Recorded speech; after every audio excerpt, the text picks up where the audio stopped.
How to log in to Plesk. After successfully placing a payment order, you will receive a welcome email from your hosting provider containing the login URL and credentials. In the hosting company's welcome email, you get a permanent link such as hostname.com:8443 or 8880.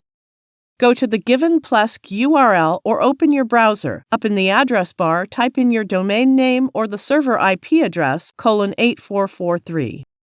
I have used example.com, but you would replace example.com with your server host name. Sometimes the port number may differ, and you will need to use the port provided in the welcome email instead of port 8443. This URL brings you to a sign-in page. Enter your username and password, and then click the Login button.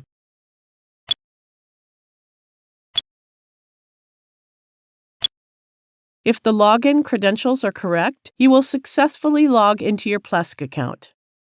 Now you know how to log in Plesk. Thank you for watching.